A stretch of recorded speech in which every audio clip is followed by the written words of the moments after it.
She is a seventh generation Richmonder, a believer, catalyst, and servant leader. A proud graduate of Richmond Community High School and the McIntire School of Commerce at the University of Virginia, Nadia is an accounting expert with 20 years of experience. She started when she was 5. So she's got 20 years of experience. She enjoys sharing her smarts and giving practical advice to boost confidence with money matters. A serial entrepreneur, Nadia supports creative small business owners and nonprofit organizations through her private accounting practice. She combines creativity with her business experience to delight and inspire clients and guests of Virginia Grace, an event management company she launched 5 years ago. Currently, Nadia is developing a website, byblackrichmond.com, byblackrichmond.com, an initiative created to contribute to the local economy, close the racial wealth gap, and cultivate Black excellence. She is also imagining NadiaAnderson.life, a resource to help you stress less, spread love, find joy, and protect your peace.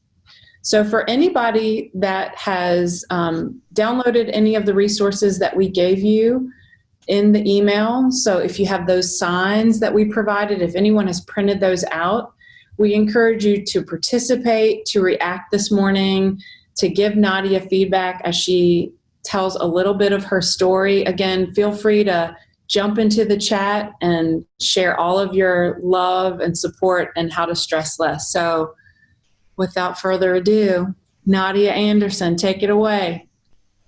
Good morning. First, I want to say thank you to Trey Charles for setting the mood and bringing us all together and creating community through music. I want to thank Ashley for encouraging us to check in with ourselves. She doesn't know it, but some of the things that I'm sharing are about like finding out what's going on. So I'm grateful to Trey Charles and to Ashley for opening up.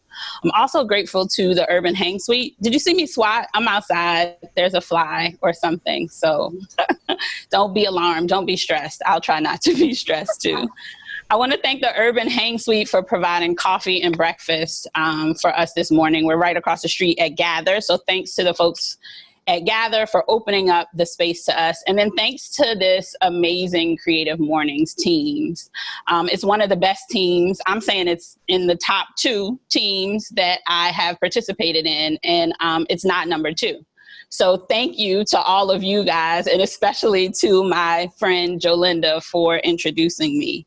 And then thanks to all of you for showing up and being present. When I first considered this invitation to speak, it was August 23rd, 2019. I like dates. I'm real specific. So at that time, we were living in a completely different world. About a week before, I had just wrapped a wedding with 260 guests. And the month prior, I had finished a wedding on a mountaintop in Malibu.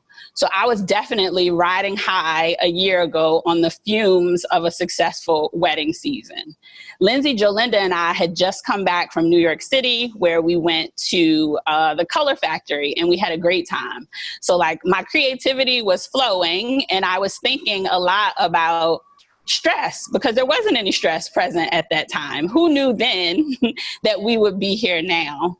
I won't spend a lot of my talk talking about the pandemic of COVID-19, but I have to acknowledge it, and I have to let you know that it is real. At this point, there are 11 people that we have lost to COVID-19. And when I say we, there are people that I know and love, and people who they love deeply that they have lost. So I've seen a lot of Richmonders return to life as normal and regular activity, and that creates stress for me because this thing is taking away a lot of people. I have to acknowledge that. And I have to, because I have the mic, implore you to please wear your masks when you are out and about, and to follow the guidelines that are designed to keep us safe. Please, that will help reduce my stress level very much. So thank you for doing that. I know that for a lot of people right now is very stressful. We are in the middle of this global pandemic. We're in the middle of what I would call a racial reckoning, an election year, and it's August in Richmond. It's humid, it's hot, it gives us a certain feeling of discomfort that can relate to stress. So no matter what type of stress that you're dealing with, I'm hopeful that some of what I share will be useful to you today. So I'm going to tell you a little bit about me and my family and how I grew up. And how that forms my particular brand of stress. I'll share some situations where I was absolutely stressed out, and then some things that I did to calm myself in those moments. So first, I want to start by talking about my paternal grandparents. My grandfather was Robert. I never met him because he passed away before I was born. And my grandmother was Myrtle. She died when I was 9. She was one of the sweetest people I ever knew. They got married when they were really young and started a family. My understanding is that the both of them only had a grade school education. They did not go to or complete high school. Their house was filled with a lot of joy and laughter and love and adventure that could also be described as chaos, because between the two of them, they had 8 boys. That's a lot going on in a house. I can imagine that would be a little stressful. My maternal grandparents are James and Carrie. Their story is similar. They grew up in Richmond. They did graduate high school. My grandfather, James, fought in World War II. And when he returned, he came home and worked at a medical supply company. My grandmother, Carrie, was a seamstress, and she sewed hats for the military. She worked at a factory that was here in Richmond. They lived in a house that was near Bird Park, and they were in a community that was surrounded by extended family and lifelong friends and lots of love. All of my grandparents were born in the mid to late 1920s. So their very first experiences and early childhood memories are set in the Great Depression. I can imagine that growing up in that time, a lot of their stress came from or could be attributed to lack. They didn't have a lot of money. They didn't have a lot of choices. And they didn't have a lot of control over some of the things that were going on in their lives. Specifically, my paternal grandparents lived in a house on what was then Page Street. It doesn't exist anymore. It's now across the street from where the Richmond City Jail is. And the house that they lived in was destroyed and taken by the city so that they could build the jail. And so my grandparents were encouraged to move to a new housing development, Fairfield Court. We now know it to be a housing project in Richmond, but at the time, they didn't have a lot of money. They didn't have a lot of choices. They didn't have a lot of control. So they were encouraged to move into this housing project. I can imagine that that would be a bit stressful.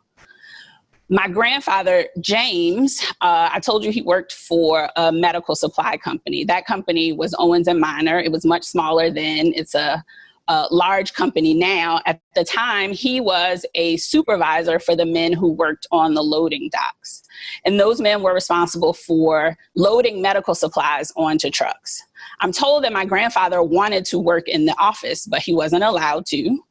And that many of the men who were loading the trucks wanted to drive the trucks. But at that time, Black people were not trusted to drive away with all the inventory. I can imagine that it would be stressful to know that you're capable of doing something and not be allowed to do so. I also imagine that my grandparents raised their children in a way that would give them a life with more choices and more control, and maybe even more money than they had, hoping that those children could stress less and find joy. So let's talk about my dad. His name is McDaniel. He grew up liking to dance and wear his older brother's clothes and play sports. Specifically, his sports were baseball and football. So he was the quarterback in high school and in college. And in college, he earned the nickname Rugged Mac, the quarterback who's never been sacked. How about that? My mom is Bernadette. Her nickname is Bernie. She was a cheerleader and the homecoming queen. At the time that she was homecoming queen, the Four Tops had a song out called Bernadette. So as she rode down the street on the homecoming float, they played this song. How cool is that? You got a theme song by a national artist that you get to play on a float. So my parents met at Norfolk State University. And straight out of a Lifetime movie, the quarterback marries the cheerleader.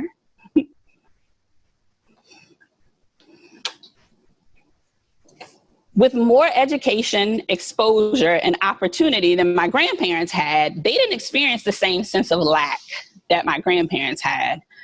I would imagine that early on in their relationship, a lot of their stress could be attributed to what they didn't know. They were both the first in their family to go away to college. Once they got married, they bought a house, so they were early homeowners for their family. And there was probably a lot of stress surrounding being young and working as a couple here in Richmond, post-segregation, post-civil rights. So they get married and they have a baby. I am the only child of Bernie and Mac, so I'm Bernie Mac's kid. My parents are two very beautiful and very social people. They had already defied like many of the dreams that my grandparents imagined. So when I show up, they're imagining even bigger things for me. And I'm feeling like I have big shoes to fill. See those shoes? Big shoes. I had the support and encouragement of an entire village, all of my family around me and extended family. Although I'm an only child, I have 24 first cousins. That's important. My grandmother's house was in Highland Park, and like all of us would come together and play. So I never felt like I was alone until I went home. I'm told that I was always advanced, smart, gifted. These are labels that I heard very early. I started walking when I was 9 months old, and I went to a Montessori school for preschool and kindergarten. Here's a photo. That's me down on the bottom, smiling. I learned very early that I could get attention and that people would like me and pay attention to me when I was being outstanding and performing. I don't know what I'm doing in this picture, but the little boy beside me seems to be curious about it too. So that's Montessori preschool.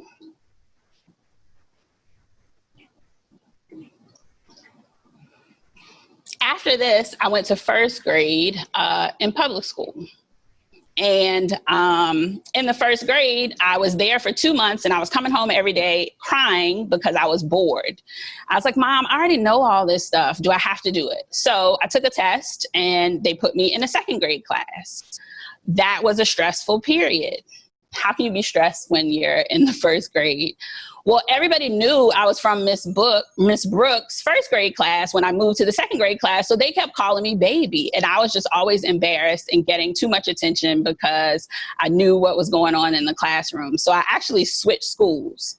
When I went to the new school, I never told anybody what my birthday was because I didn't want them to call me baby and I didn't want to be teased for that.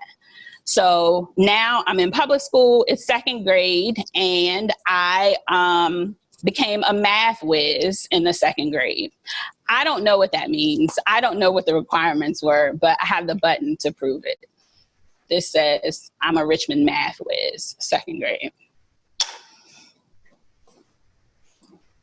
I learned very early on to be good at things, specifically in the classroom. And actually, I wanted to be good at everything. I didn't do things that I wasn't good at. I told you my dad was an athlete. I was not. I have played tennis. I swam for a little while. I ran track. I played softball for one day. I'm good at none of it. So those are not things that I want to do. It stresses me out not to be good at things. And so most of the stress that I experience as an adult is performance anxiety. I'm always asking the question, what if I make a mistake? What if I don't do well? Will people like me? Am I worthy of attention? These are questions and things that I ask. Sometimes it's in the most simple situation. I'll give an example. One of my very good friends and college roommates, she's on the Zoom call today. Every year for her birthday, it's a grand celebration. So we have to go somewhere and do something different. She chooses an experience.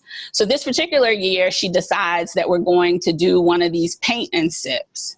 So I had to work that day and I was late arriving. So when I get there, everybody's set up and I walk in and I see these canvases and I start freaking out. Like literally, I am angry and upset and physically hot because she knows I'm not an artist. I can't paint.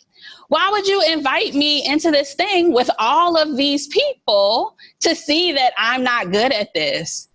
Clearly, her birthday choice had nothing to do with me, but I am so focused on my performance that I'm like, there's no trace paper, like nobody has helped us. You just have to follow the instructions of what the person says. I'm freaking out. I brought that painting today. Can you tell what it is? When I took it home to my grandmother and I showed her, she said, "What is that, a boat?" It's high heels. It's high heels. I keep this around in my closet where I get dressed. But that's a very simple example of performance anxiety showing up in a way that really should not be a stressful situation. Like it should be fun. I have another example that's a little more serious and life-changing, in fact. At my last full-time job, there was a change in the leadership. I had been working in the role that I was in for about 3 years. We got a new CEO. Let's call her Shelly.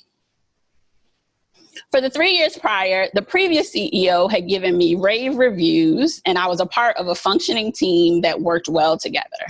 When Shelly arrived, she had a lot of questions for me. At first, those questions were to learn more about the organization because she was new and she wanted to get a general understanding. But then she started questioning me and questioning my decisions. Ultimately, she was questioning my competence and my ability to do my job. This was largely because she had worked for other organizations who weren't doing some of the same things that we were doing. So it was new and unfamiliar, and she wanted to, I think, try to understand, but was really honing in on all the things that I was doing and questioning my productivity. It created a super stressful work environment for me. It was so stressful that I dreaded going to work. Every Monday, when the weekend was over and I knew I had to get up and go to work, I would get physically ill.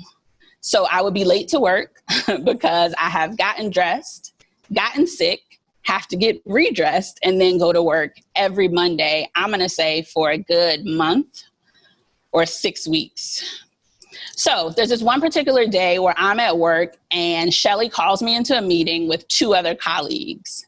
The meeting is to discuss a course of action that I have suggested that the organization take.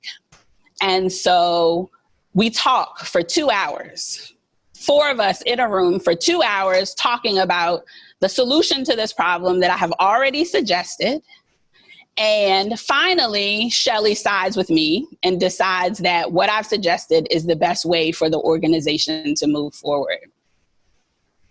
The mental gymnastics that I had to perform within that meeting to assert my position, state the facts, and remain calm. I wasn't calm. I remember being physically hot in that meeting as well. If I was a cartoon, I would imagine fire shooting out of my ears, not out of my mouth, it's coming out of my ears. So upset. So I leave the meeting and one of the colleagues in the meeting is like, "This is a win. She agreed with you. Did you see that?" I said, "Did you see what it took?" And all the work we had to do to get her to agree. I left work that day and I never returned. I asked that coworker, there was a picture hanging in my wall. I said, "Can you put that in your car and like meet me for lunch another day next week?" I never went back to that job. I decided that I wanted to stress less and protect my peace. So my mental space and well-being was more important to me than proving to Shelly what I already knew to be true. If my number one source of stress is performance anxiety, then I'm going to say number two is not speaking up for myself. So stress comes when I don't say a thing. Again, I'm an only child, and I grew up not being able to practice really how to argue, right? You can't argue with your parents. Like, they say, do this, that's what you do. Who am I going to argue with? I am learning to speak up for myself. And sometimes I find myself in situations where there's a problem, but I'm not exactly sure what to say. I'll give you an example. Working at another organization, I was at a board meeting, and the board meeting's fine. We go through the board meeting, but at the end of the board meeting, one of the board members comes over to me, and we're just chatting, like it's casual, like talk after the board meeting, and she says, "Nadia, I really like your hair today. It's really pretty. It's so much better than that wild way."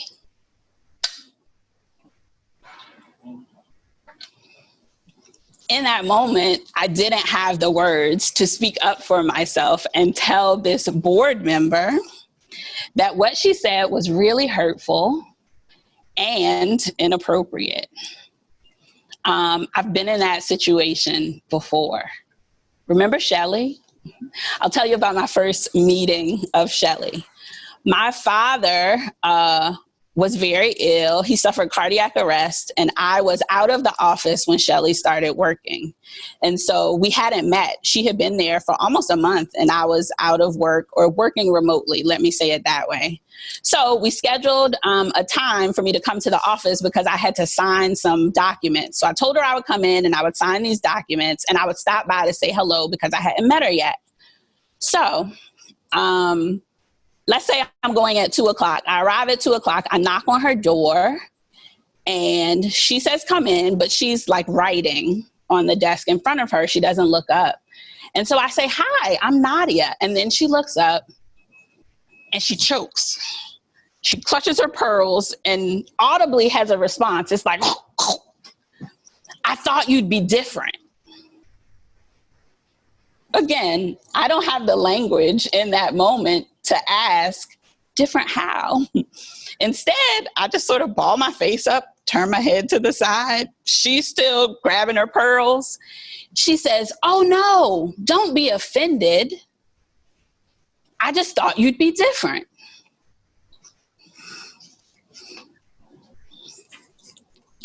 These are, now I have language and tools to say, microaggressions that exist and are very real for a Black woman working in corporate America. What does that have to do with you? Why are you telling us all of this? I'm so glad you asked. There's three main points that I want to stress to you.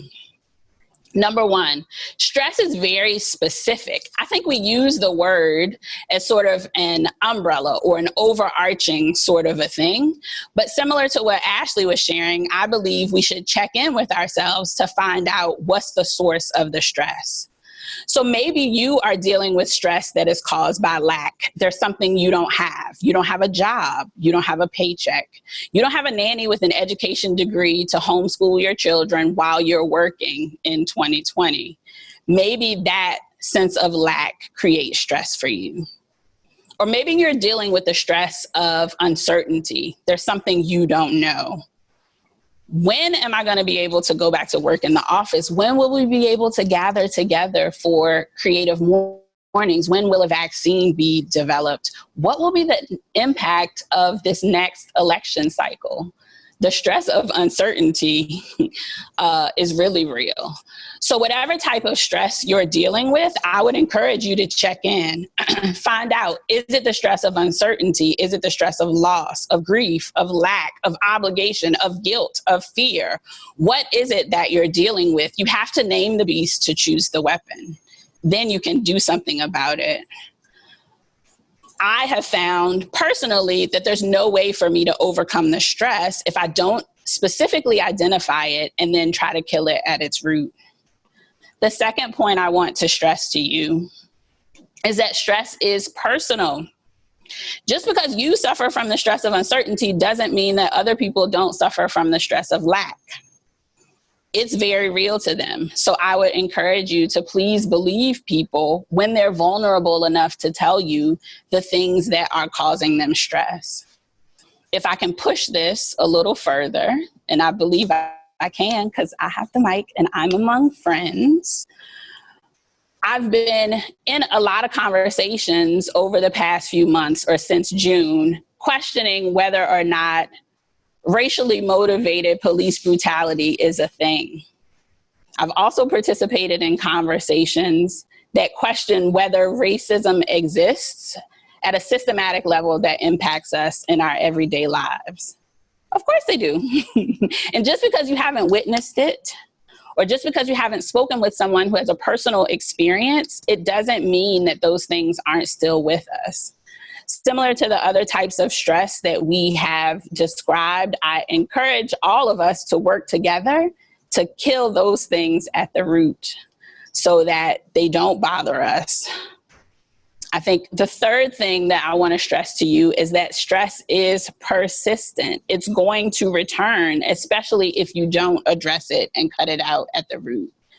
A lot of that is why we're marching and protesting and demonstrating in 2020 the same way that we were in 1992, the same way that we were in 1969 and 1921. If we don't root out the evil, we won't find peace. And because stress is so persistent, I believe you have to be relentless in your pursuit of self-care. For me, the highest form of self-care is self-discipline. So I try to institute rituals and practices and things that I can do to take care of myself so that I can respond when I'm in stressful situations. So a few of those things that I do, I've shared in the toolkit that was in the email this morning. I think my friends on the team will drop some of those things in the chat. So we learned I don't really like to paint because I don't think I'm good at it, but I do like to color. And this is a mandala that was drawn by Monica Reef. She works at CreativeMornings HQ, and she participated in a field trip where she drew this, and I'm grateful to her for sharing her gift with us and giving this as a coloring sheet that you can use. A lot of times stress comes from frustration, and I think frustration is driven by a lack of process. So I try to put a lot of processes in place to take care of myself so that I'm not getting stressed out when a thing doesn't happen. One of the rituals that I do that is a morning ritual is to repeat affirmations to myself. I've shared one of the affirmations with you. It's called a positive self-image. And this is something my dad shared with me in the 90s. I kind of tuck it away and stuck it in a drawer when I was in school, and post leaving my job, I've pulled it out more.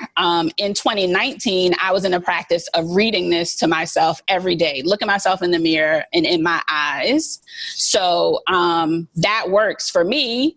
And with this particular affirmation, it has come up a lot. I said it so much out loud that I can repeat it to myself when I'm in a stressful situation. So I've literally been in a client meeting with someone who is saying something that's not moving us towards our goal. And I feel myself getting upset, and I start to repeat to myself, my thinking and my attitude are calm and cheerful. I act and feel friendly toward other people. That's not how I feel, but that's what I know to be true. So that's what I do and repeat to myself. Sometimes my affirmations sound like just a long list of I ams. So here's an example. I am beautiful.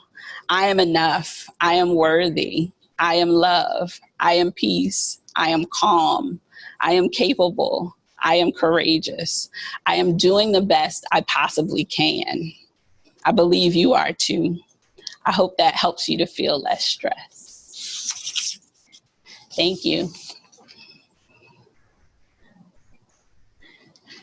Thank you, Nadia. That was awesome. If anybody has any follow-up questions, we have a couple more. Nadia, can we see Bernie and Mac? Can you flip? So can you hear Mac? Because Mac is usually the one on the mic, so he is coming out here. My parents are here. We're at Gather. They were inside. Can we see them? Can you flip it around? Say it again. Can you flip your? Oh, okay. Bernie and Mac. That's Bernie and Mac. There you go. There it is again. One more time. Oh, they're my favorite. I'm so glad that you had that support, Nadia. And the hair stress is real. So, my hair is a moisture magnet, and I'm sitting outside and I feel it getting bigger and swelling. I'm being told that we have some questions. What are the questions?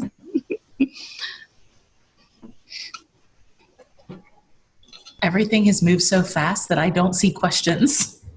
So if somebody can raise their hand, I'd be happy to see if I can figure this out and unmute somebody.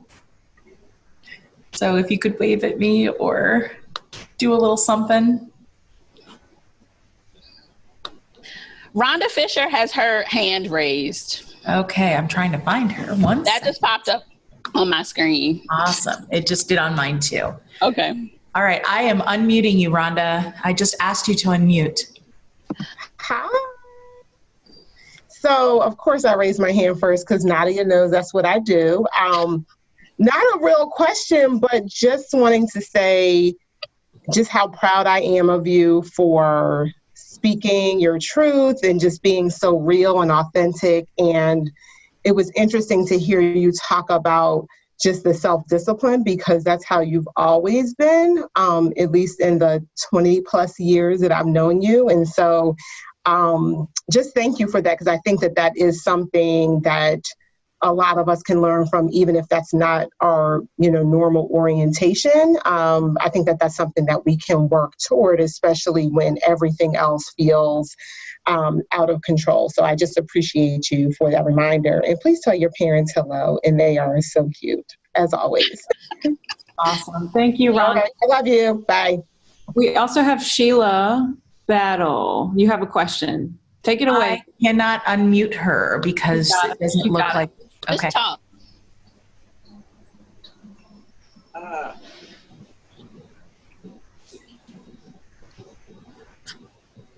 Am I on? Can you hear me? Yes. We can hear you. Okay. So my question is, how important is your tribe for maintaining a low stress life? The question is, how important is your tribe? Okay. Hella important. I surround myself with people who are supportive and who don't bring drama and stress. So I'm pretty even keeled most of the time, and I try to surround myself with people who are encouraging and loving and trying to be their best selves, rather than folks who are oriented to complaint. I'm solutions oriented, so I want to surround myself with people who are solutions oriented. There's all kinds of problems and things that bring us stress, but I like to chat it up with people to say, how can we work past some of that stuff? And so my tribe is definitely oriented in the same way. Awesome. And we have one more that came in through the chat, and I'll just ask it because we've got to wrapped up here shortly. But Venus Bolton says, could you tell us a little bit about the transition of overcoming the stress and fear of leaving a job and jumping into the thing that was the gift of your talents and where your heart was drawn? So that's a long story. The short version is I quit my job thinking I was getting another job. So I didn't have another job, but I was applying for jobs at the time that I quit my job. And I actually got a job offer. Does anybody see this bug? I actually got a job offer in DC. And as I evaluated that job, I considered that it would put me in the same position that I had been in previously, meaning being supervised by people who didn't necessarily have the education or experience that I had in my particular subject matter expert, and having to deal with like trying to teach them or bring them along. And that was just not a situation that I wanted to be in. And so after 3 months of not having a job, probably a little bit more, is when I felt called to start my own business. And I feel like it was divine order. And so it wasn't me, because Nadia will always have a plan. Like Nadia doesn't leave a job without having a job and a backup, right? So like I felt like it was outside of me, and it was in divine order for me to move and start my own business, because the way that I was doing things and like the way that I would set things up, things weren't working out that way. So I just had to lean into the flow and just go with how I felt my steps were being ordered. And I'll just say, like, to echo Nadia's sentiment, being on this Creative Mornings team, I get to work with people and see their excellence. And Nadia brings pro status attention to every bit of this volunteer opportunity.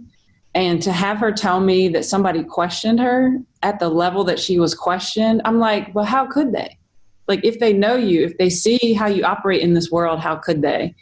But, you know, that just goes to show that there's people that won't acknowledge excellence when they see it. So I'm glad you got out of that situation. We're so thankful to have you on our team, Nadia. Thank you for being here. Thank you. We are 5 minutes over. I want to make sure that people can get to their next meetings or get to work. Thank you so much for joining us at Creative Mornings today. Our next is actually September 18th, not the 21st. September 18th is the Friday, so we will send out communications about that. I hope you all have a great rest of your Friday. Thank you for popping on today.